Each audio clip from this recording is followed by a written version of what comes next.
Olá, gente! Vamos nós aí para mais uma partezinha da nossa botânica. Fisiologia vegetal com vocês hoje no nosso capítulo 12.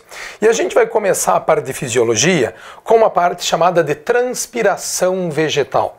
Transpiração pode ocorrer de duas maneiras, ou a transpiração estomática, pelos estômatos das folhas, ou a transpiração cuticular. E a gente vai começar falando para vocês de morfologia foliar, só para você poder se inteirar em relação ao mecanismo da transpiração. Vejam, a transpiração pode ocorrer através da cutícula, que é uma camada de cera que você observa aqui, que fica sobre a estrutura, portanto, da folha, né? Nessa estrutura cuticular, a gente vai ter o mecanismo de transpiração, mas o principal modelo de transpiração vegetal vai ocorrer através de estruturas que são os estômatos. Os estômatos, que são encontrados na estrutura da epiderme ou embaixo, a maior das vezes embaixo da folha, ou eventualmente em cima e embaixo, como o caso de alguns grupos vegetais também aí. Então a água, ela é absorvida pelos pelos das raízes, sobe até a estrutura das folhas, onde ocorre a transpiração, pela cutícula, ou a transpiração que vai ocorrer através dos estômatos na estrutura do vegetal. Então a água, ela é absorvida lá pela estrutura do vegetal, na estrutura das suas raízes, e vai ascendendo, vai subindo por uma coluna através de um vaso chamado de xilema, onde a seiva bruta vai ser transportada. Até que essa água vai chegar lá na estrutura das folhas, onde vai ocorrer o mecanismo da transpiração. Essa transpiração pode ocorrer através da cutícula das folhas, ou através da transpiração pelos estômatos. Mais de 90% da transpiração no vegetal vai ocorrer através dos estômatos. E em torno de 10% é que nós vamos ter a transpiração cuticular. Então lembra que a transpiração nós entendemos como a perda de água na forma de vapor. Então o vegetal perde água na forma de vapor pela cutícula, menos de 10%, e cerca de 90% ou mais através dos estômatos. Então, como é que eu determino o mecanismo de transpiração no vegetal? A transpiração total, que seria a soma da transpiração cuticular mais a transpiração estomática. Transpiração total, transpiração cuticular mais a transpiração estomática, assim nós temos o mecanismo da transpiração. Agora um detalhe muito importante quando nós falamos a respeito desse processo de transpiração. A estrutura que nós vamos ter dos estômatos e como que ocorre a abertura ou o fechamento da estrutura dos estômatos de um vegetal. Veja comigo, gente. Morfologia do estômato. O estômato é formado por células guardas, que são as células principais da estrutura do estômato. Veja que ela tem um monte de estruturas verdinhas em torno dela, que são cloroplastos, responsáveis também pelo processo da fotossíntese no vegetal.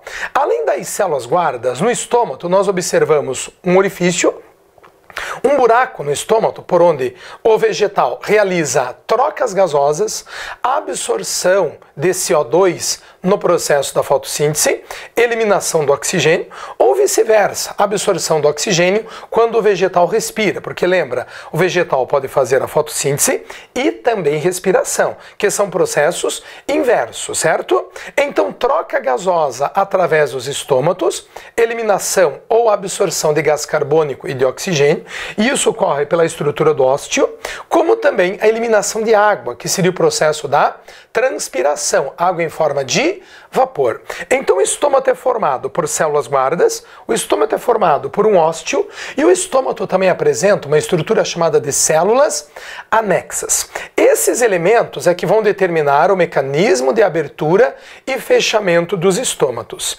E esse mecanismo de abertura e fechamento dos estômatos, ele vai ocorrer principalmente de duas maneiras.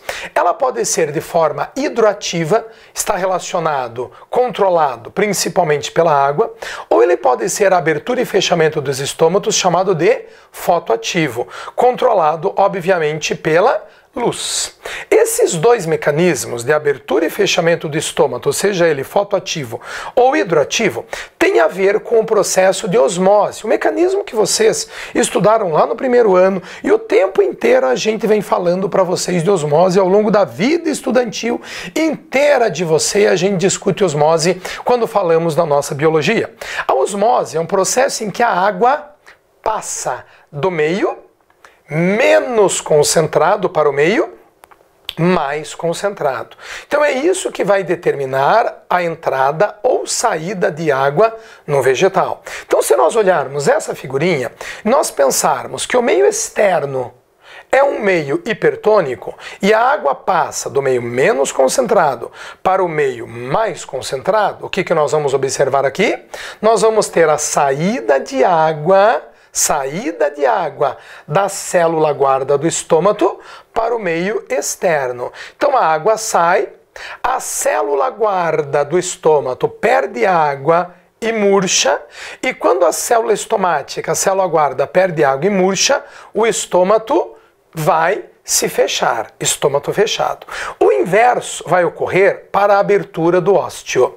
Quando o meio externo estiver hipotônico, a água vai entrar no estômago, na estrutura da célula guarda do estômago.